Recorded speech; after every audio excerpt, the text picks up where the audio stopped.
내란 사태 조기 종결을 위한 각종 조치들은 오히려 신속하게 진행되는 것이 좋다. 이건 정쟁이 절대로 아니다. 내란 특검은 일단 특검을 실시하는 것이 옳다라는 말씀을 드리고요. 김건희 여사에 관련한 특검 문제는 조금 더 여러 이제 세력들의 입장이 있으니까요. 조금 더 논의할 수도 있지 않을까. 지금 윤석열 대통령께서 취하고 있는 태도는 해서는 절대로 아니 되는 대한민국의 헌법적인 명령 자체를 노골적으로 거부하는 그런 행태로 일관하고 있지 않습니까? 만약에 법원에서 체포영장이 발부가 된다면 영호처도 막아서는 절대로 안 된다. 충돌이 일어난다는 것 자체가 제가 보기에는 또 다른 내란 혹은 또 다른 내란 공범이 될 수도 있다.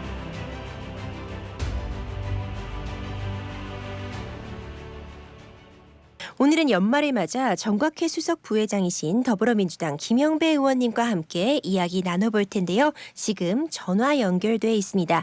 김영배 의원님 안녕하세요. 네, 안녕하세요. 김영배입니다. 네, 의원님. 무안공항 여객기 추락 사고 이야기부터 좀 해보려고 합니다.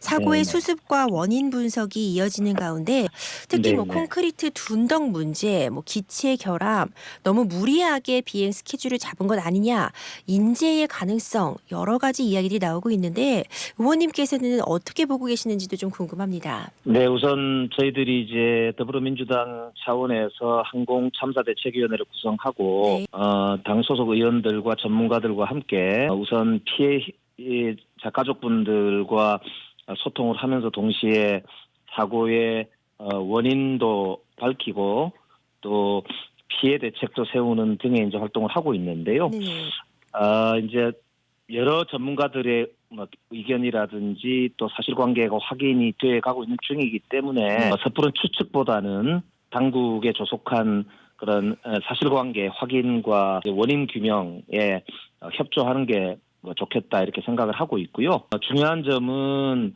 가장 신속하게 원인을 규명하면서 동시에 실질적 피해 지원이 이루어지도록 이렇게 조치를 하는 게 필요하지 않을까 싶고요. 그런 차원에서 저희들이 일단 무안공항 여객기 사고의 진상규명 및 피해 구제 등을 위한 특별 법안을 이제 당 차원에서 발의를 이제 할 예정으로 있습니다. 지금 이제 다른 나라에서도 보니까 유사한 사고나 사례 같은 것들도 있고 하던데요.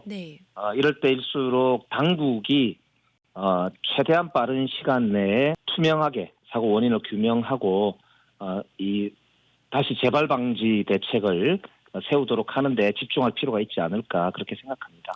맞습니다. 사실 세월호 참사나 이태원 참사 이런 큰 사건 때마다 유족의 권리를 제대로 보장받지 못해서 2차 피해까지 겪는 경우들도 있었잖아요. 이번에 어떤 예방책들 구상하고 계시는 거죠? 그렇습니다. 지금 이제 무엇보다는 피해자 가족분들은 이제 가족들의 상황에 대해서 가장 궁금해하시기 때문에요. 정확한 상황을 가장 빠른 시간 내에 정확하게 전달을 해드리면서 동시에 피해자 가족분들의 요청 사항들이 어떤 것인지에 대해서 파악하고 소통하는 문제가 일단 1차적으로 중요하다고 보고 있습니다. 더불어서 이제 사실관계 확인을 통한 이번 사고의 진상규명을 해나가는 과정에 있어서도 가짜뉴스라든지 아니면은 오해 이런 것들이 생기지 않도록 하는 게 중요하기 때문에요. 그렇죠. 여러 전문가들과 함께 좀 투명하게 이렇게 빨리 진상규명을 해나가는 노력에 지금 집중하고 있고요. 동시에 지금 이제 특별법을 아까 잠깐 말씀을 드렸는데요. 관계기관들이 피해의 실질적인 지원이 될 수 있도록 하는 후속 조치들을 좀 면밀하게 이어나갈 필요가 있겠다. 이제 그런 생각이 듭니다. 어떤 실질적으로 도움이 될 수 있는 그런 조치들 꼭 좀 등장을 했으면 합니다. 정각회 이야기도 한번 여쭤보고 싶습니다. 올해에는 정각회가 역대 최대 규모로 구성은 됐지만 또 한편으로는 이번 연도 화합과 협력의 정치를 실현하는 모습은 또 부족했던 것이 아니냐 이런 지적도 있었던 것 같습니다. 의원님께서도 사실 아쉬움이 좀 남으셨을 것 같은데 어떠신가요? 네, 올해 정각회가 역대 최대 회원을 확보하면서 이제 정말 좀 기대를 가지고 출범을 했거든요. 그렇죠.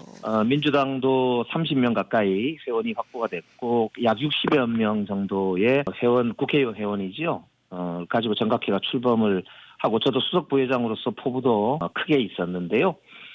이제 정기국회 와중에서 사실은 여러 가지 정쟁이 좀 심해지면서 이제 이런 예산과 입법 조치들이 좀 마무리가 되지 못하는 그런 안타까운 상황이 좀 연출이 됐습니다. 그리고 특히 뭐 연말에는 이런 이제 대통령에 의한 비상계엄과 내란 사태가 발생을 하게 되면서 더욱 이제 정말 이 정각회가 그 화쟁의 정신, 자비 화합의 정신을 실천하는 국민적인 그런 이제 기대를 좀 실현하는데 좀 어려운 그런 상황에 봉착을 하게 되지 않았나 하는 안타까움을 가지고 있고요. 네네. 그렇지만은 여전히 오히려 이런 어려운 상황일수록 우리 정각회가 부처님의 가르침을 실천하는 그런 자비행의 중심이 돼야 되지 않을까, 뭐 그런 점을 다시 한번 되새기게 되는 그런 시점이 아닌가 생각하고 있습니다. 네, 이제 정각회 의원분들의 화합의 정치에 앞서는 모습도 좀 더 기대해 보겠습니다. 감사합니다. 네, 다음 현안 질문 넘어가 볼 텐데요. 지금은 일단 가장 급선무가 이 무한공항 사고 수습이겠지만 한편 이 최상목 권한대행의 헌법재판관 임명 여부에 대해서는 아직 여전히 여야 시각차가 극명한 점이라 이 부분에 대해서도 사실 해결책이 필요합니다. 어떤 방향으로 나아가야 된다고 보시나요? 지금 우리 헌법과 법률에 따르는 민주주의가 대한민국의 자랑스러운 민주주의의 핵심 기준으로 볼 수 있거든요. 네. 그런 점에서 보면은 우리 헌법기구, 즉 이제 헌법재판소와 대법원에서조차도 대통령 권한대행이 국회 몫의 헌법재판관은 임명할 수 있고 임명하는 것이 헌법 정신에 부합한다라고 하는 이제 의견들을 거듭 제출하고 있고요. 그리고 심지어는 알려지기로는 최상목 권한대행조차도 이제 특정 회의에서 네. 대통령 이 탄핵은 기정사실 아니냐, 문제는 얼마나 장기화될 거냐, 그게 걱정이다, 뭐 이런 이야기를 했다는 언론 보도가 있었는데요. 그런 점들을 고려하고 국민적 정서를 고려한다면 저는 당연히 최상목 권한대행이 헌재재판관을 임명을 하는 것이 헌법 정신에도 부합하고 또 국민적 요구에도 부합하고 또 현재 있는 우리 어려운 경제 상황을 조속히 수습한다는 차원에서도 저는 이 비상사태를 가장 조기에 종식하는 것이 그 지름길이라고 볼 때 저는 뭐 조속히 임명하는 것이 최상목 권한대행의 길이 아닌가 그렇게 생각하고 있습니다. 이 헌법재판소가 어느 때보다 정말 바쁜 일거리들이 산적해 있는 상황인데 지금 재판관이 6명입니다. 특히 이번에 재판관 중에 한 분이 6명만으로 이 탄핵 심판에 최종적으로 종결하는 것은 불가하다 이런 입장을 냈다는 보도도 있었는데 의원님께서는 이 부분에 대해서는 어떻게 하시는지도 궁금하거든요. 네, 저도 어저께 그 보도를 봤는데요. 그 취지를 저는 그 9명 완전체를 조속히 만들어서 판결을 해야 되지 않느냐라고 네. 하는 취지로 받아들였거든요. 네네. 무슨 말씀이냐면은 원래 헌재재판관이 국회 몫 3명, 대통령 몫의 3명, 대법원장 몫의 3명에서 9명으로 구성되도록 되어 있고 대통령 탄핵 심판이라고 하는 이런 아주 중요한 안건을 다룬다고 볼 때 그 9명의 완전체가 판결을 하는 것이 헌법 정신 그리고 헌법재판소의 설치의 정신에 맞지 않느냐라고 하는 그런 이제 말씀으로 저는 이해를 했고 그렇다면 네. 그 민주적 정당성을 확보하기 위해서 조속히 국회 몫의 3명의 재판관이 이제 임명돼야 된다 이런 취지로 저는 이해를 했습니다. 특히 이제 국회가 이미 여당 그러니까 국민의힘조차도 1명을 추천을 한 상태고요. 민주당이 2명을 해서 총 3명이 인사청문회까지 마치고 이미 국회 본회의를 통과해서 이제 그 임명 절차 단순히 이제 권한대행의 사인 절차만 남아 있거든요. 네네. 예, 그렇기 때문에 저는 복잡한 문제가 아니라서 이거는 이제 헌재 구성을 9명으로 완전체로 만들어 주는 것이 헌법 정신에 부합한다 이렇게 볼 수 있는 거 아닌가 저는 그렇게 보고 있습니다. 그래서 헌법재판을 지연하려고 하거나 의도적으로 해태하려고 하는 그런 이제 움직임들에 대한 오히려 저는 반대되는 그런 말씀 아니었나 네. 이렇게 저는 이해합니다. 네, 오늘 보도로 최상목 부총리가 한덕수 총리 탄핵 이전에 헌법재판관을 한덕수 총리가 임명하셔야 된다 이렇게 건의했다는 얘기도 있던데 어떻게 진행될지 그러니까 함께 저도 그 지켜봐야겠습니다. 보도를 봤거든요. 네네. 네. 사실 상식이 있는 국민이라면 이제 아까 말씀드린 대로 헌법재판소 구성 원리상 3대 3대 3으로 해놨고 국회목 3명이 국회를 통과했기 때문에 당연히 대통령은 그거를 절차상 거쳐가는 그런 사인을 해서 그냥 그거를 갖다가 행정적으로 완결지어주는 역할 정도에 머물기 때문에 이거는 권한대행이라 하더라도 이렇게 사인하시는 게 옳습니다라고 하는 입장이 저는 뭐 당연히 상식적이라고 생각하거든요. 그렇기 때문에 오히려 저는 최상목 그 현재 있는 권한대행이 그런 말씀을 하셨다는 걸 보고 굉장히 상식적인 분이구나 그런 생각을 했는데요. 권한대행이 되셨기 때문에 이제 국민들의 기대도 있고 하니까 우리 정말로 흔들리는 경제, 국제 위상 이런 걸 고려해서라도 우리 대한민국을 위해서 큰 결단 해야 되지 않을까 뭐 그런 입장입니다. 네, 한편 최상목 부총리 앞에 쌓여 있는 일거리들 중에 또 한 가지가 있죠. 이 쌍특검법 문제도 있습니다. 어떤 판단을 네. 내릴지가 관심사인데 또 일부 보도에 따르면요, 최상목 부총리가 이 쌍특검법에 대해서는 거부권 행사에 무게를 두고 있다 이런 이야기도 나오고 있어요. 만약 이 최상목 부총리가 거부권 행사하게 되면 민주당 어떻게 대응하실지도 좀 궁금하거든요. 예, 지난번 한덕수 권한대행 체제에서 한번 거부권 행사가 있었지 않습니까? 네. 저는 이 현재의 내란 사태를 조기에 종식하는 것이야말로 대한민국과 대한민국 민주주의와 경제를 위해서 가장 이제 시급한 처방이다 이렇게 보고 있고요. 그런 점에서 보면 내란 특검은 거부해서는 안 된다 네네. 이렇게 생각을 하고 대한민국에서 사실 2024년도에 군대를 동원해서 국회를 이렇게 무력으로 진압하려고 하는 비상계엄이라는 걸 누가 상상할 수 있겠습니까? 전 세계에서도 민주주의 국가에서는 경악을 금치 못하고 있고 대외 신임도가 추락하는데 아주 결정적인 지금 작용을 하고 있는 거 아닙니까? 그러니까 이걸 바로잡는 것이야말로 대한민국의 그런 이제 국격을 살리고 경제를 살리는 길인데요. 다만 이제 이 문제는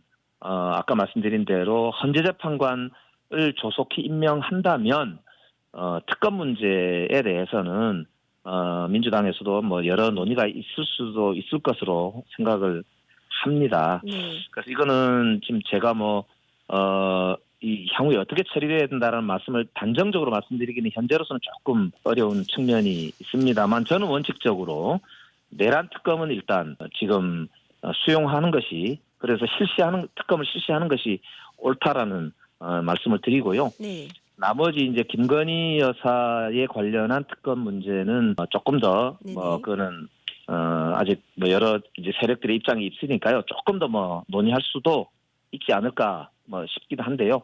이 문제도 저는 당내에서 좀 더 논의를 모아봐야 되지 않을까 그런 생각이 드네요. 또 지금 공수처가 출석 불응을 이유로 해서 윤석열 대통령에게 현정 사상 정말 최초로 현직 대통령의 체포영장 청구가 있었죠.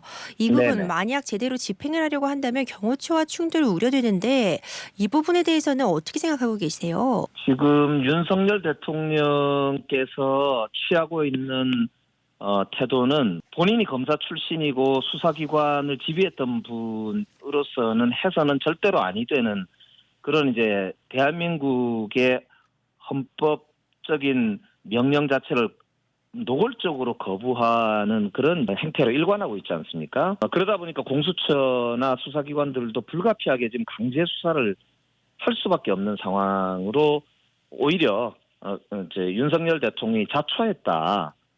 그렇게 저는 보고요. 그런 면에서 보면은 경호처도 만약에 법원에서 체포영장이 발부가 된다면 이거는 공무집행방해 죄가 성립될 수 있는 상황이거든요. 그렇기 때문에 경호처도 막아서는 절대로 안 된다. 네. 충돌이 일어난다는 것 자체가 제가 보기에는 또 다른 내란 혹은 또 다른 내란 공범이 될 수도 있다. 그런 것을 분명하게 인지하셔야 된다. 네네. 고 보고요. 이거는 수사에 당장 협조하는 것이 저는 최소한 대한민국 그래도 국민이라는 최소한의 어떤 점에서 저는 의무가 아닐까 그런 생각입니다. 그렇습니다. 정말 대내적으로 대외적으로도 우리나라 전국 좀 혼란스럽다고 평가할 수밖에 없을 것 같은데 무안공항 관련해서도 의원님과 말씀을 나눴지만 지금 이 참사 수습될 때까지는 적어도 잠시라도 정쟁 멈춰야 된다는 목소리도 있습니다. 물론 수습과 진상규명 빠른 시일 내에 끝나는 건 아니겠지만 민주당의 방향성을 보더라도 여당 내에서도 지속적으로 뭐 줄탄핵 이런 부분은 지양이 되는 거 아니냐 이런 이야기 나오고 있거든요. 초단적 협력을 민주당 쪽에서 좀 주도할 만한 여지는 없을까요? 네, 저희들 민주당이 국정 안정을 위해서 초당적인 그런 이제 국정 안정 협의체를 꾸리자라고 하는 거를 오히려 이재명 대표가 먼저 말씀을 드렸었지 않습니까? 근데 오히려 국민의힘에서는 여러 핑계를 대면서 응하지 않았고요. 한덕수 권한대행도 오히려 응하지 않았거든요. 지금이야말로 저는 국정안정협의체를 조속히 가동하고 초당적인 민생 경제 그리고 외교 안보 컨트롤 타워의 최소한의 복원 등을 이제 목표로 노력을 할 필요가 있다라는 말씀을 우선 드리고 네. 싶고요. 민주당은 거기에 대해서 적극적으로 임할 의향이 있다. 그 말씀을 좀 분명히 드립니다. 그러나 한편으로는 또 비상계엄과 내란 사태를 조기에 진압하는 것이야말로 국제사회 신인도를 확보하고 선진 민주주의 국가로서의 대한민국의 위상을 재정립함으로써 오히려 경제적으로도 우방 국가들에게 좋은 시그널을 저는 준다고 보기 때문에 네. 최소한 국민들의 그런 70-80% 이상이 지지하시는 이런 내란 사태 조기 종결을 위한 각종 조치들은 오히려 네. 신속하게 진행되는 것이 국익을 위해서도 좋고 경제를 위해서도 좋다. 이건 정쟁이 절대로 아니다. 네, 감사합니다.